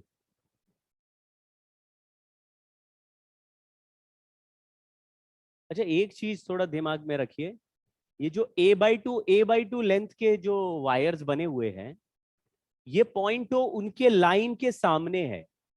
हाँ, इनका मैग्नेटिक फील्ड हमेशा 0 लिखना है, यानी कि अगर कोई वायर दिया और उसके लाइन के सामने पूछ लिया मैग्नेटिक फील्ड क्या है, तो अल्फा बीटा एंगल सब गायब हो जाते हैं, 0 हो जाते हैं। इसका लॉजिक ये भी है कि वायर अपने चारों तरफ मैग्नेटिक फील्ड बनाता है, सामने वाले पॉइंट पर नहीं बनाता। तो अगर वायर की लेंथ के सामने कोई पूछेगा तो 0 बोलना है। तो इस दोनों वायर का मैग्नेटिक फील्ड कैलकुलेट नहीं करेंगे, पॉइंट तो बिल्कुल उनके लाइन के अलोंग आ गया, तो इसका मैग्नेटिक फील्ड 0 है। लेफ्ट या राइट में तो परपेंडिकुलर ड्रॉप होता, पॉइंट सामने वाले में कुछ नहीं होता। तो बाकी other 3 wires will make magnetic field here, but ये पॉइंट ओ बाहर चला गया है, लूप से बाहर है, तीनों वायर का मैग्नेटिक फील्ड ऐड होगा नहीं। ध्यान से देखो, ये जो, इसको मैं लिख देता हूँ वायर नंबर 1, इसको लिख देता हूँ 2। मुझे लग रहा है 1 और 2 एक जैसे ही हैं पॉइंट ओ के लिए, दिख रहा है क्या? अच्छा 1 में डायरेक्शन ऑफ करंट के हिसाब से राइट हैंड घुमाएंगे थंब, देखो करंट ऐसा फिंगर नीचे की तरफ जा रहा, दिख रहा है? थंब ऐसे रखा और पाम को ऊपर की तरफ रखा, हाथ घुमाया तो किधर जा रहा है, इनटू द प्लेन। तो ये इनटू द प्लेन बना रहा 1 वाला पॉइंट। इसको भी थंब ऊपर रखा और हाथ घुमाया पॉइंट ओ के तरफ ले जाके, तो किधर आ रहा है, इनटू द प्लेन। और इसमें जो करंट है देखो, ऐसे थंब रखा करंट के डायरेक्शन में, हाथ घुमाया तो फिंगर्स बाहर की तरफ आ रहे हैं, तो आउटवर्ड हो गया। तो मतलब तीनों का मैग्नेटिक फील्ड सेम डायरेक्शन में नहीं है, तो 2 का तो ऐड हो जाएगा। तो पहले 1 का निकाल लेते हैं। 1 वाले वायर से कितना परपेंडिकुलर डिस्टेंस पे है ये पॉइंट, लेकिन इस वायर के एंड पॉइंट के सामने इधर कोई लेंथ नहीं है, आगे ही आगे लेंथ है। कुछ ऐसा लग रहा है जैसे ये वायर है और ये परपेंडिकुलर डिस्टेंस है। तो एक एंड हमने बनाया, अल्फा एंगल बना रहा है 45, और दूसरे साइड कोई एंगल नहीं है, तो बीटा 0 हो गया। तो इस वायर का मैग्नेटिक फील्ड कितना होगा? फटाफट फॉर्मूला लगाओ। फॉर्मूला क्या है? अभी तक ये फॉर्मूला याद हुआ क्या? अब मैं पूछता हूं, बोलो बच्चों, क्या ये फॉर्मूला याद हुआ? हेलो भाई, आखिरी वाले भाई खड़े हो जाओ। हाँ, लास्ट वाले ब्रदर। अरे लास्ट में तुम ही बैठो, कहां छुप रहे हो? गोलियां थोड़ी ना चल रही हैं। ऐसे कर रहा है। शाबाश, पैरों में जान लाओ, खड़े हो। हाँ बताओ जरा, स्ट्रेट वायर का मैग्नेटिक फील्ड का फॉर्मूला। नहीं बताओगे? नेक्स्ट, नेक्स्ट भाई।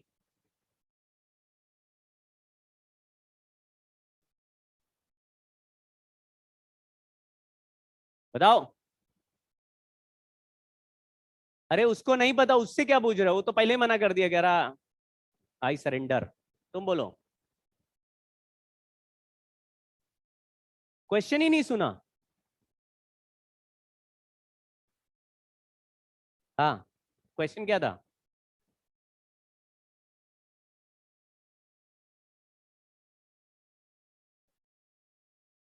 कितना आसान है।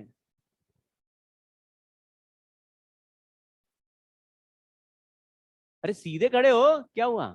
कमर में दर्द है? नेक्स्ट, नेक्स्ट वाले ब्रदर बताओ, खड़े हो? हाँ, अरे सवाल है, स्ट्रेट वायर का मैग्नेटिक फील्ड क्या होता है?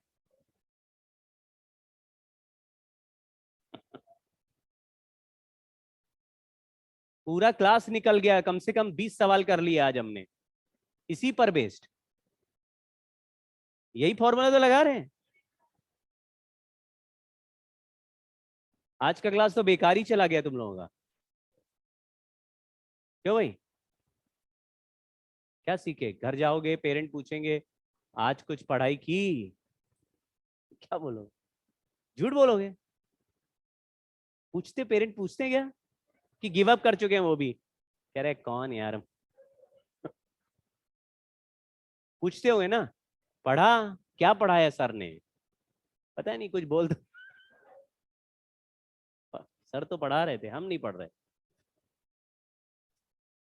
क्या यार, कितना आसान है। बैठ जाओ भाइयों, बैठ जाओ।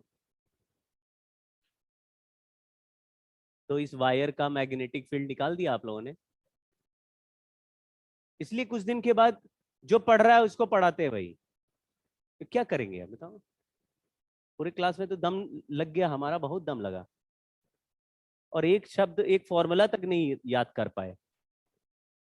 बहुत ही फेलियर हो गया हमारा। और बाद में जेई देने जाओगे तो वही तो मैं देखता हूँ, बच्चे कहते सर हमने 18 सवाल किए। कितने सवाल आए जेई में? 90। हाँ गया, नीट में और आएंगे, और भर के, भर गए। फिजिक्स के ही 45 होंगे, 50 होंगे। हाँ। वहां तो सब मिला के 90 है, फिजिक्स केमिस्ट्री मैथ्स। बोला 18 किए, सबने क्या बहुत कम किए? क्या हुआ? सर मैथ्स बड़ी डिफिकल्ट आई। फिजिक्स के ही 30 सवाल हैं। मान लो मैथ्स डिफिकल्ट आई, तो फिजिक्स के तो 30 थे, उसे तो 25 करते हैं, और 18 कैसे रहेगा फिर? फिजिक्स केमिस्ट्री इजी थी सर। तो इजी थी तब 18 पहुंचे हो। अगर फिजिक्स केमिस्ट्री भी डिफिकल्ट होती तो क्या होता? 10। सफाया। अब बताइए, 18 सवाल बच्चा बोले तो आप 18 में 18 सही मान लो कि सर 18 किए, 18 सही है, तो 72 मार्क्स आएंगे विदाउट नेगेटिव। ऐसा चमत्कार होना मुश्किल है, लेकिन मान लो 72 मार्क्स आ गए। लगता है कुछ 72 मार्क्स में होगा। जेई सर कोई एडवांस जाने के 45 करेगा तो है एडवांस में? सर कोई क्या? एडवांस में यदि 45 कर दिया तो? एडवांस में 45? एडवांस में तो 45 से ज्यादा क्वेश्चंस आते हैं, ने 50 के आसपास आएंगे, 54 के आसपास, मतलब और ज्यादा ही आएंगे। हाँ मैं समझा नहीं। 45 क्वेश्चंस एडवांस में किया। देखो यस सर। एडवांस की बात थोड़ी अलग है। क्योंकि वहां पे ना हर सवाल बराबर नंबर का नहीं है। जैसे यहाँ बोलते हैं तो यहाँ 18 सवाल है तो 4 नंबर का ही है, तो कोई भेदभाव नहीं है। अब वहां पे 45 में मैट्रिक्स किया तो अलग 5 नंबर का भागेगा, सिंगल चॉइस किया तो वो 2 ही नंबर का होगा, मल्टीपल करेक्ट किया तो उसमें हो सकता है कभी 3 नंबर मिलते हैं कभी 4 मिलते हैं। तो वो पेपर का वेरिएशन अलग है। लेकिन 45 सवाल किया और 60-65 में से 45 सवाल किया तो बहुत अच्छी रैंक आती है, 1000 के अंदर आ जाओगे। तो वो सुनने में अच्छा लगता है, सोचने में कि हम इतनी रैंक तो ले ही आएंगे। सर 1-2 के लिए मेन क्या से करना एडवांस पड़ता है? जाने के लिए 1.25 लाख से ज्यादा बच्चे सेलेक्ट होते हैं। जेई मेन से एडवांस जाने के लिए, जनरल की बात कर रहा हूँ, अदर कैटेगरीज में भी सिमिलरली होता है। हाँ जी, सर 1-2 रैंक के लिए क्या करना कुछ पड़ता नहीं है? पूछना, कुछ नहीं। जेन्युइन सवाल। 1,25,000, चलो 1.25 लैक्स, ठीक है। तो अगर मान लीजिए 1,50,000 बच्चे जेई मेन से एडवांस में जा रहे हैं, उनके नंबर भी 120 से ज्यादा आते हैं, तो तुम्हारा अगर 72 नंबर आया तो तुम्हारी रैंक कम से कम 4 लाख 5 लाख तो आएगी। 4-5 लाख तो सीट ही नहीं है इंडिया भर में। तो ऐसी रैंक पे फिर क्या मिलेगा? मैं बताता हूँ क्या मिलेगा आपको। तमाम ऐसे कॉलेज है जिसमें कोई रैंक की जरूरत नहीं होती है, उनमें कोई एडमिशन भी नहीं ले रहा होता है। तुम जाओ वहां, खुला दरबार है, फीस दो जमा। अब 10 कॉलेज तो मैं नोएडा में जानता हूँ ऐसे, जिसमें मक्खी बिन बना रही होगी। तुम ही जाओ, तुम ही टॉपर, तुम ही बॉटम, प्रोफेसर तुम्हें अलग से पढ़ाएगा। कितनी रईसी है, पढ़ो पढ़ो, तुम नहीं गए तो एग्जाम नहीं हो रहा। ऐसे कॉलेज में पढ़ो, देखो कितना मजा आएगा, कोई नहीं पूछेगा तुमसे। तमाम एक एक कमरे में इंजीनियरिंग कॉलेज चल रहे हैं, वही झंडूबाजी चलती रहेगी लाइफ में। तो जितना आप लोग कर सकते हो और जितना कर रहे हो उसमें बहुत डिफरेंस है। पिछले 2 साल पहले एक बच्चा जो है बिल्कुल नहीं पढ़ता था, फिर कुछ दिन, जैसे 1-2 महीने तो पढ़ा, आया, फिर आना ही बंद कर दिया उसने। मुझे मिला एक दिन रास्ते में, मैंने बोला यार तुम कोचिंग नहीं आते हो, क्या हुआ? बोला सर हम तैयारी नहीं करना चाहते हैं। हमने कहा अच्छा ठीक है। तो मेरे को दिमाग में क्लियर था कि ये बच्चा कम से कम अपना डिसीजन ले लिया कि मुझे नहीं पढ़ना है। फिर बाद में देखा एक झंडू कॉलेज में अगले साल एडमिशन ले लिया इंजीनियरिंग में। कह रहे तू तो कह रहा था पढ़ना नहीं, इंजीनियरिंग करनी ही नहीं है। मुझे यही बोला कि हमें इंजीनियरिंग करना ही नहीं है। क्यों आप मेरी जान खींच रहे हो? तो पढ़ना ही नहीं, इंजीनियरिंग नहीं करनी है, आई हेट इंजीनियरिंग। ठीक है, अगले साल झंडू इंजीनियरिंग कॉलेज नंबर 1 में। हमने कहा तुम कहाँ पढ़ते हो? सर वो झंडू नंबर 1 कॉलेज जो है उसमें पढ़ते हैं। तो थोड़ा पढ़ ही लेते यार, कम से थोड़ा, अभी समय है, अभी थोड़ा पढ़ लो, अच्छा कॉलेज मिल जाएगा। थोड़ा भी पढ़ोगे अच्छा मिल जाएगा, वो तो इतना झंडू तो नहीं मिलेगा, उससे बेटर मिल जाएगा। तो बिल्कुल ही झंडू में पढ़ना है, या तो ये बोल दो नहीं हमें करनी नहीं थी इंजीनियरिंग, हम मान लेंगे चलो ठीक, करनी नहीं, हम कुछ और करेंगे, ठीक है, गुड फॉर यू। इंजीनियरिंग करनी है तो बेकार कॉलेज से क्यों करना चाहोगे भाई? अपना तो पूरा एफर्ट मारो कि हमें जो बेस्ट मिल जाए वो।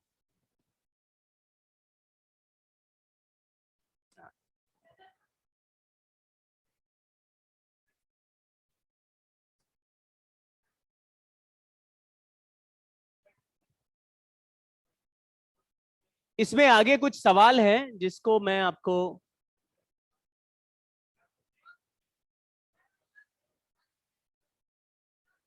क्यों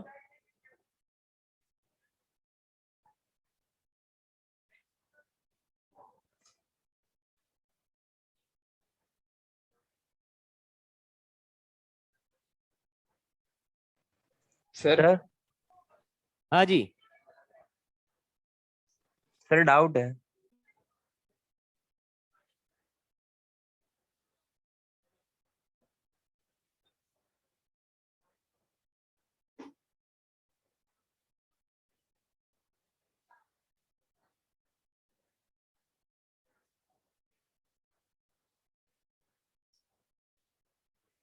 क्या डाउट भेजा है क्या? भेज रहे सर। है जी, भेजा है डाउट क्या?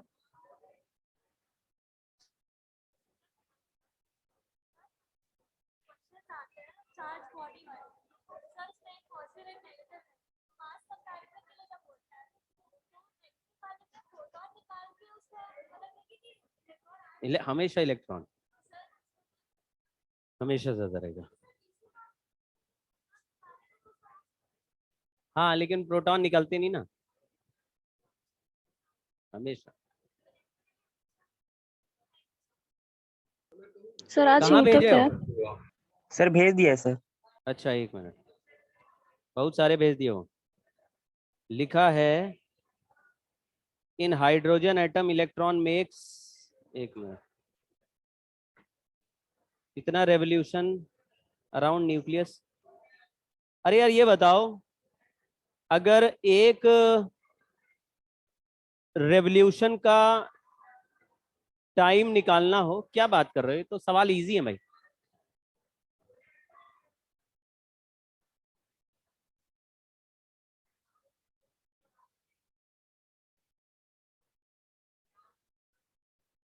देखो अगर किसी रेडियस आर के सर्कल में कोई पार्टिकल किसी फ्रीक्वेंसी से घूमे तो time period is 1 upon frequency, उससे तो टाइम आ जाएगा। और चार्ज एक रोटेशन में एक इलेक्ट्रॉन का चार्ज घूमा तो चार्ज अपॉन टाइम करेंगे तो इक्विवेलेंट करंट आ जाएगा। तो चार्ज हो गया इलेक्ट्रॉन का और टाइम हो गया टी, टी की जगह लिख दिया 1/f हो गया। तो E इंटू एफ करो, आंसर आ जाएगा, रेडियस की जरूरत नहीं। हेलो आप लोग बाहर जाओ यार, डाउट डिस्कस कर रहे, चिल्लाओ नहीं, चलो।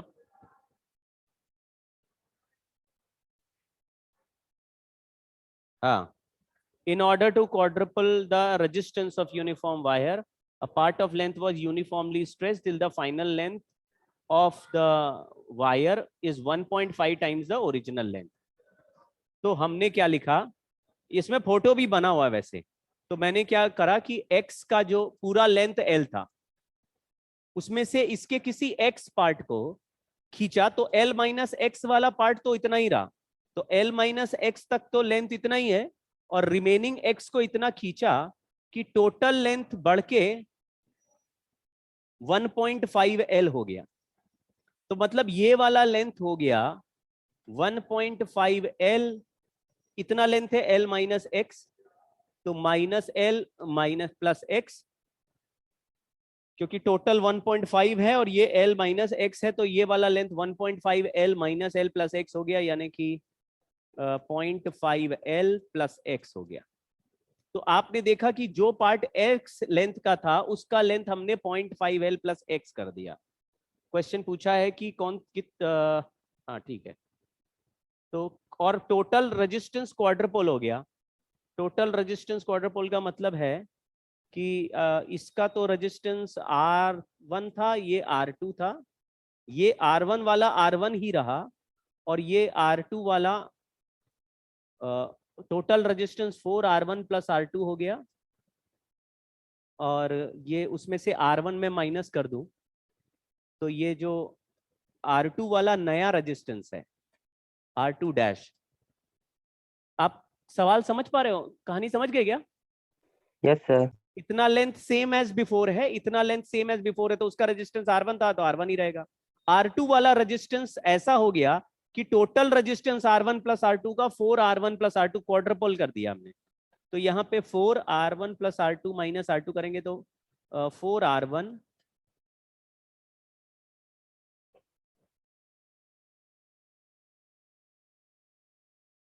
नहीं R1 माइनस कर देंगे, क्यों भाई?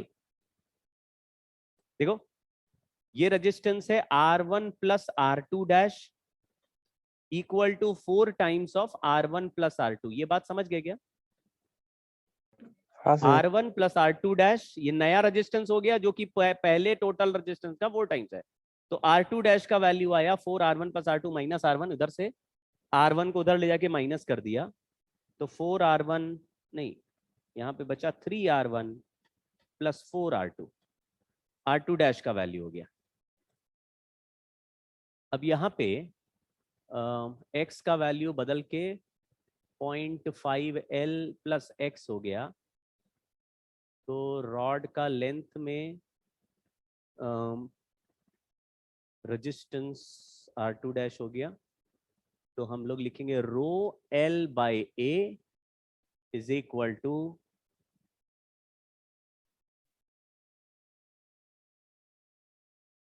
रो 3R1 लिख दिया, 3, एक मिनट रुकना जरा है, रो ये लेंथ हो गया 0.5L plus x divided by area की जगह इसका होल स्क्वायर कर दिया, इक्वल टू 3R1, R1 वाला L माइनस एक्स है, रो L माइनस एक्स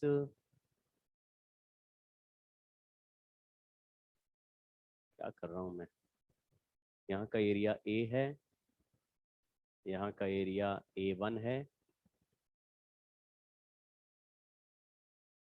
A1 या A, R2 का एरिया भी 4R2 4 x बाई A, और A into x equal to A1 into 0.5L plus x. A1 का value आया x upon 0.5L plus x, यहाँ रख दिया A1 की जगह, तो x, तो रो भी कैंसिल कर दिया, A भी कैंसिल कर दिया, 0.5L प्लस एक्स का whole square divided by x equal to 3 है, यहाँ 4 है, 3L minus x plus 4x। इसको जरा सॉल्व करो, देखो क्या आ रहा है, इससे क्वाड्रेटिक बनना चाहिए, मतलब क्वाड्रेटिक भी नहीं, एक्स स्क्वायर कैंसिल हो जाएगा, सर x का वैल्यू 4/5 आएगा। है सर x का वैल्यू 4/5 आ रहा है। इसी से ऑप्शन नहीं दिया है, 4/5 आ रहा है। एक मिनट, पूछा क्या गया है,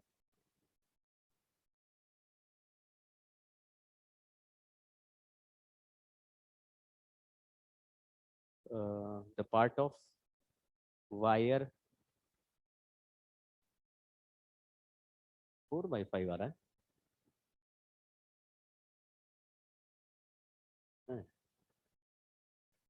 3L प्लस एक्स है और x से मल्टीप्लाई कर दिया, नो सर 4/5 नहीं आएगा।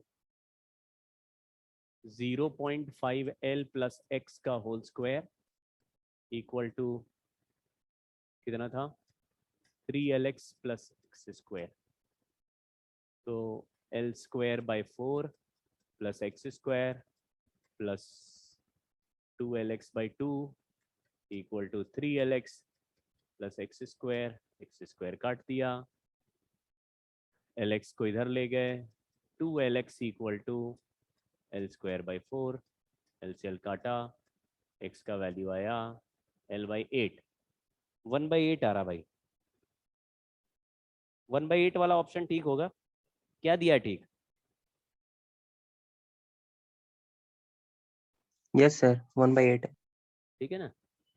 अभी एक नेक्स्ट सवाल में लिखा है कि effective resistance between A and B बताना है, तो इसमें ना ऐसे ही जंक्शन पॉइंट लिखने की कोशिश करते हैं,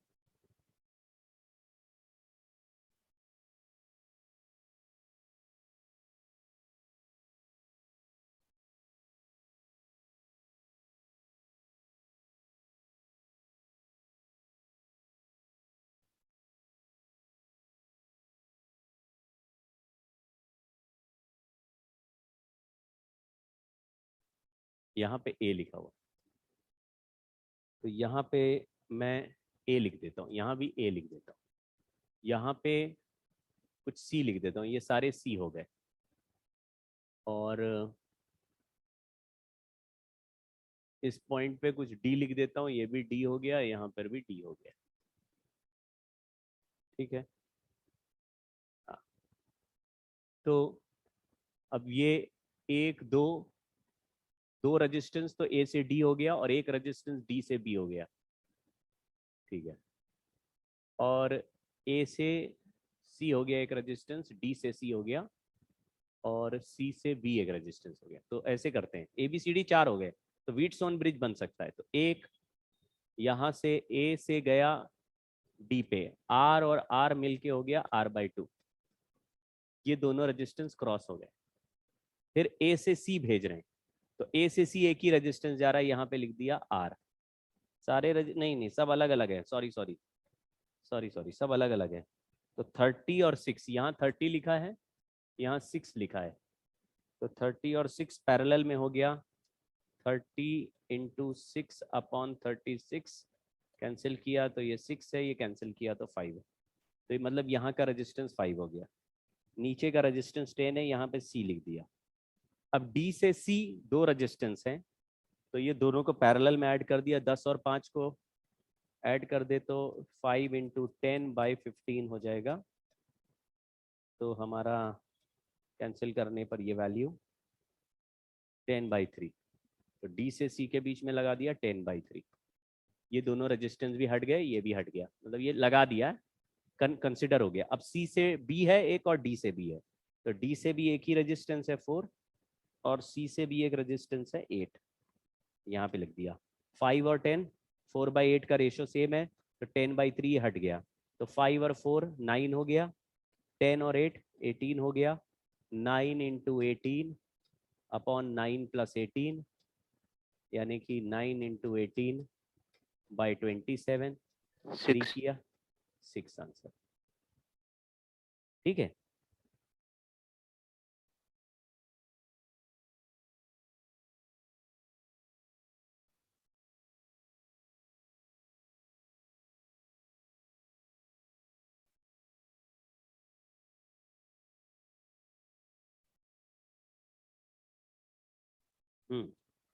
नेक्स्ट सवाल में इनफाइनाइट लूप है, भग जाओ कस के।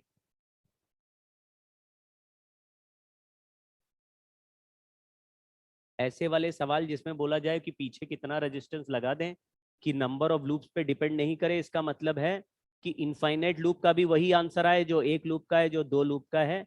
तो आपको उसी मेथड से करना है। क्या करना है, ए बी के अक्रॉस रेजिस्टेंस एक्स मान लो, ए बी वाले लूप को काट के पीछे जो सर्किट बचा उसमें भी वही रेजिस्टेंस लगा दो। ऐसे ए बी ऐसे लगा हुआ है, यहाँ पे रेजिस्टेंस है, फिर यहाँ है, फिर यहाँ है, फिर यहाँ से एक रेजिस्टेंस ऐसे, तो यहाँ A', B' लिख लो, क्योंकि लिखा हुआ आंसर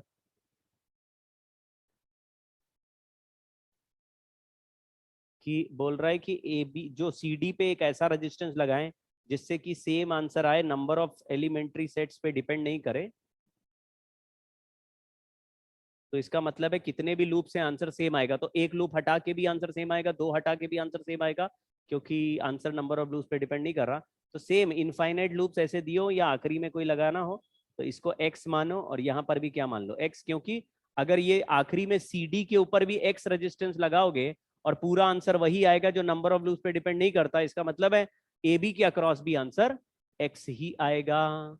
तो आप 10 लूप के पीछे मत लगाओ, एक ही लूप के पीछे x लगा दो सी डी को, क्योंकि नंबर ऑफ लूप्स पे डिपेंड नहीं करने वाला। इसका मतलब है सी डी वाला पॉइंट तो ए बी के जस्ट बाद भी होगा तो भी आंसर सेम आएगा। इस तरह से समझ गए क्या?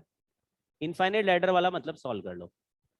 ये सवाल बड़ा ही अच्छा सवाल होता है जिसमें रेजिस्टेंस R1 और R2 दिए हैं, टेम्परेचर कोफिशिएंट A1 और A2 दिए हैं, they are joined in series, effective thermal coefficient of resistance. तो अगर मैंने R1 का सर ये 11th का फॉर्मूला था क्या कुछ? है, सर ये 11th का फॉर्मूला क्या, उसमें कुछ पढ़े होंगे? हाँ ये ऐसे ही मैंने R1 अल्फा 1 ऐसे ही हो जाएगा, और डेल्टा R2 का वैल्यू भी यही है, R2 alpha 2 delta T, correct.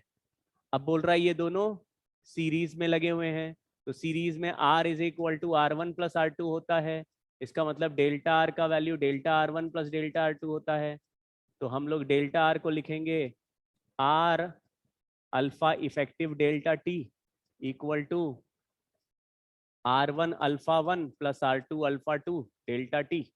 Delta T हटा दोगे तो R into alpha effective is इतना, आर का वैल्यू खुद R1 प्लस R2 है, तो उसे डिवाइड कर दो तो अल्फा इफेक्टिव आया R1 alpha 1 plus R2 alpha 2 upon R1 plus R2।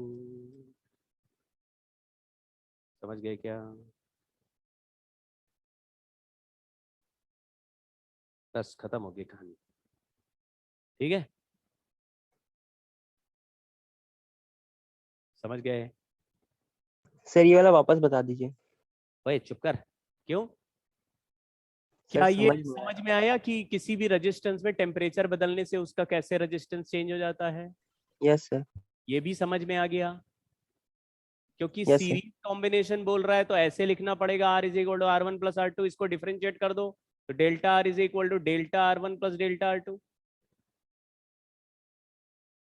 Delta R1 की जगह क्या लिख दिया? R1 alpha 1 delta T, delta R2 की जगह R2 अल्फा 2 डेल्टा टी, और डेल्टा R की जगह R alpha delta T. R का वैल्यू R1 प्लस R2 है, यहाँ पे R की जगह क्या लिख दिया? R1 plus R2। तो अल्फा इफेक्टिव का आंसर क्या आ गया? यहाँ R1 प्लस R2 से डिवाइड कर दो, ये आया R1 alpha 1 plus R2 alpha 2 upon R1 plus R2। जरा देख लो, R alpha delta T is R1 alpha 1 delta T plus R2 alpha 2 delta T. Delta T cancel, R की जगह बचा था R1 प्लस R2। तो सॉल्विंग है बस। Sir यहाँ क्वेश्चन में एट 0 डिग्री दिया है तो उसका कुछ मतलब नहीं है ना यहाँ पे। 0 डिग्री का कोई खास मतलब नहीं। T1 से T2 भी बोल रहा होता तो भी मामला सेम होता। समझ गए क्या? Yes sir. ठीक, इसको नोट कर लो भाई।